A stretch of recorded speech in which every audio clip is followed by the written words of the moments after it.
আজকে আমাদের HTML এর বেসিক টু অ্যাডভান্সের 11 নম্বর পর্ব। অনেকদিন গ্যাপ হয়ে গেছে আমাদের। 10 নম্বরের পরে আমি আর তেমন সময় পাই নাই আমার কাজের ব্যস্ততার কারণে। তো যা হোক, আজকে আমরা আলোচনা করব হচ্ছে HTML এর ব্লক এবং ইনলাইন এলিমেন্ট সম্পর্কে। এটা খুবই ইম্পর্টেন্ট এবং গুরুত্বপূর্ণ একটা টপিক। তো একটু মনোযোগ দেওয়ার চেষ্টা করবেন, কারণ একটা HTML এর ওয়েবসাইট যখন ক্রিয়েট করতে যাবেন, তো আপনি যদি ব্লক এলিমেন্ট আর ইনলাইন এলিমেন্টগুলো সম্পর্কে প্রপার ধারণা না রাখেন, আপনি অনেক প্রবলেম ফেস করবেন। কীরকম প্রবলেম ফেস করবেন তো আমরা একটু এখন দেখব সরাসরি। তো চলুন শুরু করা যাক। তো আমি আমার ভিজুয়াল স্টুডিও অন করতেছি। তো আমি নতুন একটা ফাইল নিই।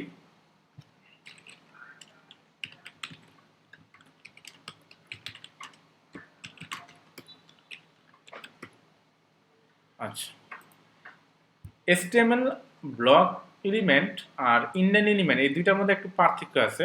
HTML এর যে ব্লক এলিমেন্ট, এটা হচ্ছে মূলত আপনার সবসময় একটা নতুন লাইন ক্রিয়েট করবে। ব্লক এলিমেন্টটা সবসময় কি করে, একটা নতুন লাইন ক্রিয়েট করে এবং তার যে উইথ অ্যাভেলেবল থাকবে ফুল উইথটা সে ইউজ করবে। আমি যদি একটু দেখি, আমি একটা কিছু নেওয়ার পরে আমি এখানে লিখলাম হচ্ছে দিস ইজ ডিভ এলিমেন্ট, এবং এটাকে আমি সেভ করে যদি আমি অন করি,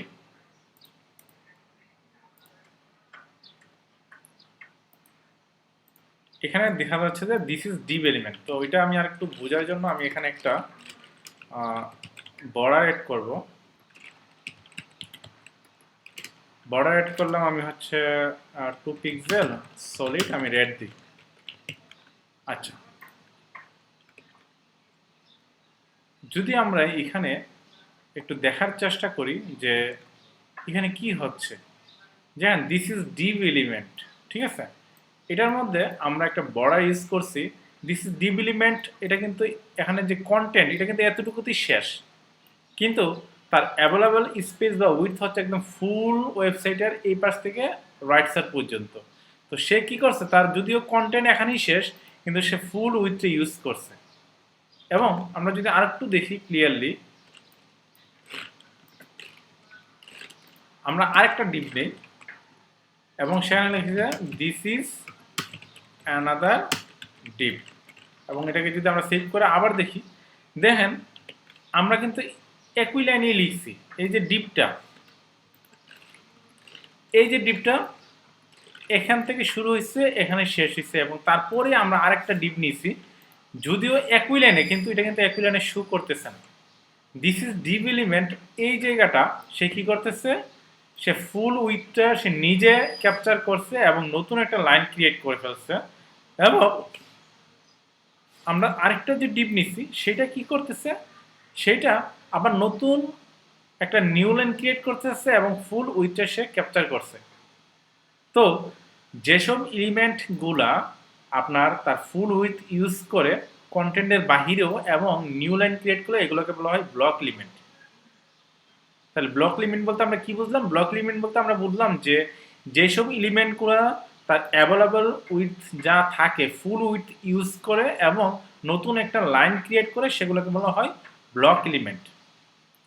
এরকম অনেক ব্লক এলিমেন্ট আছে, যেমন হচ্ছে আপনার প্যারাগ্রাফ ট্যাগ। আমরা মোস্ট কমনলি ইউজ করি কিছু ট্যাগ, যেমন প্যারাগ্রাফ ট্যাগ ইউজ করি, তারপর হচ্ছে আপনার ডিপ ট্যাগ ইউজ করি, তারপর হচ্ছে ফুটার ইউজ করি, হেডার ইউজ করি, এবং সেকশন, টেবল, এই যে এগুলো ইউজ করি, এগুলো সবগুলো হচ্ছে ব্লক এলিমেন্ট। কিভাবে বুঝবো?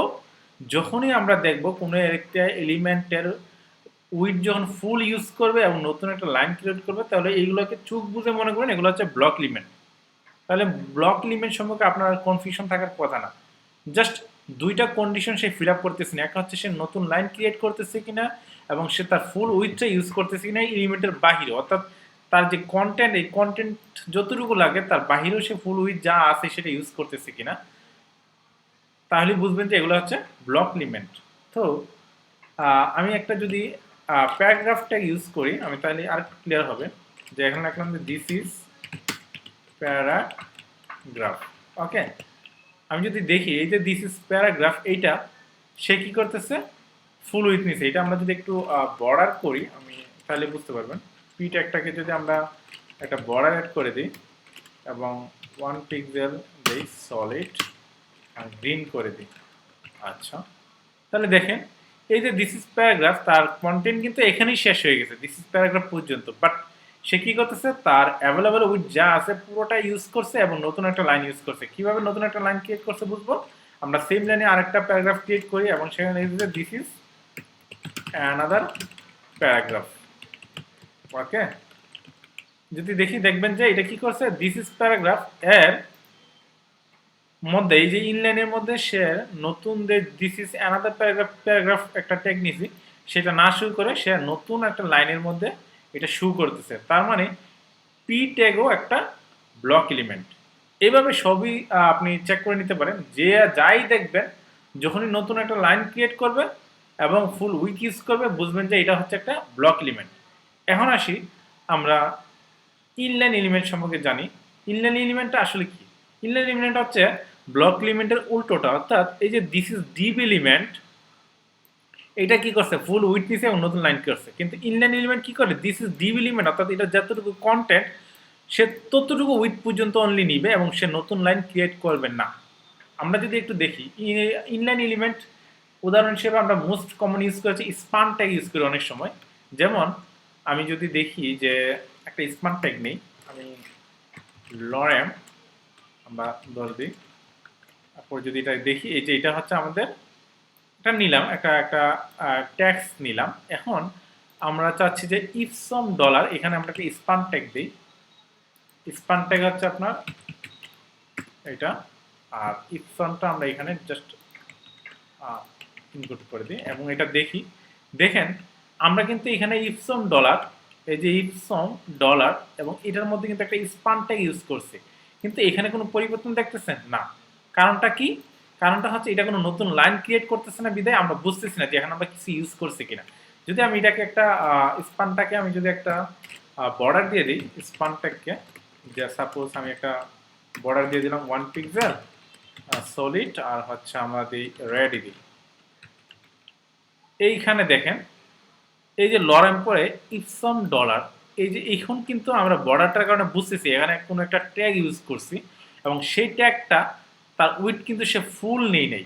সে কি করছে, এই যে ইফসম ডলার এই যে কন্টেন্ট যতটুকু তার উইথ লাগবে সে ততটুকু পর্যন্ত সে উইথ অ্যাভেলেবল উইথ নিছে, অর্থাৎ এর বাইরে কিন্তু একটু সে নেই এবং সে নতুন কোনো লাইনও ক্রিয়েট করে নাই।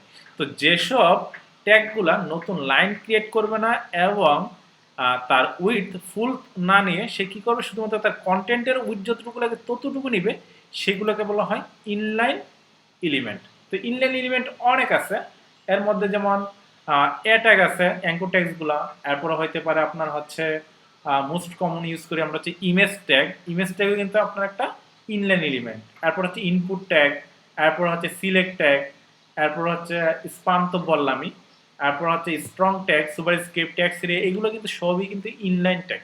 আমি যদি ইমেজ ট্যাগ নিয়ে একটা উদাহরণ দিই তাহলে বুঝতে পারবো আর ক্লিয়ারলি। আমি একটা ইমেজ নেই এবং ইমেজের মধ্যে আমি একটা ইমেজ দিয়ে দিই। আমাদের এখানে ইমেজ হচ্ছে পেরিস নামে একটা ইমেজ আছে আমাদের, আমরা একটা পেরিসটাই নিয়ে আসি না। আমি যদি একটু দেখি এখানে একটা ইমেজ আমাদের অ্যাড হয়েছে। ওকে, এই যে ইমেজটা অ্যাড হইলো এটাকে আমরা এটাকে আমরা একটা পি ট্যাগের মধ্যে নিয়ে নিই, তাহলে আমাদের ইমেজটা নতুন লাইনে অ্যাড হবে। আচ্ছা, এই যে ইমেজটা এটা কিন্তু আপনার একটা ইনলাইন এলিমেন্ট। কিভাবে বুঝবো, এটা আমরা যদি একটু বর্ডার দেই তাহলে একটু ক্লিয়ারলি বুঝতে পারবো। ইমেজটাকে মধ্যে আমি একটা বর্ডার দিই 5 পিক্সেল সলিড আর দিই হচ্ছে আমরা পার্পল দিই। ওকে, যদি একটু দেখি এই দেখেন ইমেজের চারপাশে যে বর্ডারটা হইছে সে কিন্তু ফুল উইথ নেই।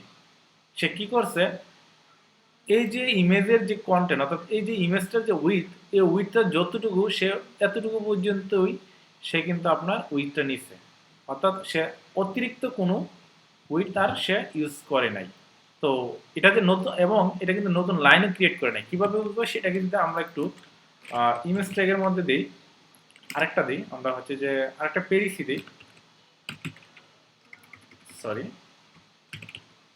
পেরিসটা যদি আমরা অ্যাড করি, এই দেখেন এই ইমেজটার পাশাপাশি কিন্তু আরেকটা ইমেজ হয়েছে। যদি এই ইমেজটা একটা যদি ব্লক এলিমেন্ট হয়তো সে কি করতো, নতুন একটা লাইন ক্রিয়েট করতো এবং এই ইমেজটাকে নিচের লাইনে পাঠিয়ে দিত এবং এবং সে ফুল উইথটা নিত। আমি কি কিন্তু এখন এটা যেহেতু একটা ইনলাইন এলিমেন্ট, এটা কিন্তু নতুন করে কোনো নতুন লাইনও ক্রিয়েট করে নেয়, আবার কিন্তু ফুল উইথ ইউজ করে নেয়। তাহলে আমরা প্রপারলি বুঝতে পারছি যে একটা ব্লক এলিমেন্ট কি করে ফুল উইথ সে ক্যাপচার করবে এবং নতুন লাইন ক্রিয়েট করবে, আর একটা ইনলাইন এলিমেন্ট কি করবে, সে তার কন্টেন্ট যতটুকু উইথ দরকার অনলি ততটুকু নেবে এবং নতুন লাইন ক্রিয়েট করবে না। আশা করি এই জিনিসটা বুঝে গেছেন। তো এই জিনিসটা খুবই ইম্পর্টেন্ট যখন আপনি একটা এসটিএমএল দিয়ে একটা ওয়েবসাইট স্ট্রাকচার ক্রিয়েট করতে যাবেন। ইনলাইন এবং আপনার হচ্ছে ব্লক এলিমেন্টটা ফ্ল্যাক্সের সময় প্রচুর পরিমাণে ইউজ করতে হয়, এবং গ্রিডগুলো যখন ইউজ করবেন এটা খুবই প্রয়োজন লাগে। সো এই জিনিসটা আপনার ভালোভাবে শুরুতেই বুঝতে হবে। যদি আপনি এই জিনিসটা না বুঝেন, আপনি ফিউচারে আপনি যখন ফুল স্ট্রাকচার ক্রিয়েট করতে যাবেন এসটিএমএল দিয়ে, তখন দেখবেন যে অনেক প্রবলেম ফেস করবেন। তো এটা এখনই বুঝে নেন, আর আশা করি আজকের এই ভিডিও দেখার পরে আপনার মধ্যে আর কোনো কনফিউশন নাই যে কিভাবে আপনি ব্লক এলিমেন্টটা বুঝতে পারবেন, কিভাবে আপনি ইনলাইন এলিমেন্টটা বুঝতে পারবেন। তো আজকে পর্যন্তই, ধন্যবাদ। আর আরেকটা বিষয় হচ্ছে, রিকোয়েস্ট হচ্ছে, যারা আমার প্লেলিস্টটা দেখতেছেন এসটিএমএল এর, তারা চেষ্টা করবেন যে আমার চ্যানেলটাকে সাবস্ক্রাইব করে রাখতে। কারণ হচ্ছে যে আমরা এসটিএমএল এর পরে সিএসএস এর ফুল একটা প্লেলিস্ট ক্রিয়েট করব, তারপর হচ্ছে জাভাস্ক্রিপ্টের ফুল একটা প্লেলিস্ট ক্রিয়েট করব, তারপর হচ্ছে আমরা যেহেতু ফুল স্ট্যাক ডেভেলপমেন্টের ফুল একটা এপিসোড ক্রিয়েট করব, যার কারণে আমরা পাইথনের জেঙ্গো নিয়েও আমরা একটা এপিসোড ক্রিয়েট করব। তো আমাদের যেসব জিনিসগুলো থাকবে, এক নম্বরে হচ্ছে যে আমাদের এসটিএমএল একটা প্লেলিস্ট থাকবে, তারপর হচ্ছে আমরা একটা সিএস এর একটা প্লেলিস্ট ক্রিয়েট করব, তারপর হচ্ছে আমরা জাভাস্ক্রিপ্টের, তারপর হচ্ছে আমরা একটা জেঙ্গো ফ্রেমওয়ার্কটা, আর এর মাঝামাঝি যেগুলো লাগে আমরা ফ্রন্ট এন্ডের জন্য এবং ব্যাক এন্ডের জন্য সবগুলোই শিখবো। যেমন আমরা রিয়েক্ট নিয়ে আমরা একটা ফুল প্লেলিস্ট বানাবো, তারপরে হচ্ছে আমরা বুটস্ট্র্যাপ নিয়েও একটা বানাতে পারি। বর্তমানে বুটস্ট্র্যাপ 5 চলতেছে, তো আমরা 4 এখনো সবাই ইউজ করে, হয়তো বা আমার প্ল্যান আছে বুটস্ট্র্যাপ 4 নিয়ে ফুল একটা প্লেলিস্ট বানাবো। তো যা হোক, আমার প্ল্যান অনেক, বাট সময় স্বল্পতার কারণে হয়তো বা আমার টাইম লাগে এক একটা ভিডিও আপলোড করতে, বানাতে। তো আমি আমার কাজের ফাঁকে ফাঁকে যতটুকু সময় পাই অনলি ততটুকু পর্যন্ত সময় দিয়ে আমি অবশ্যই আপনাদের জন্য ভিডিও বানাবো। তো চেষ্টা করবেন সাবস্ক্রাইব করে রাখতে, ইনশাল্লাহ ভালো কিছু পাবেন। ধন্যবাদ।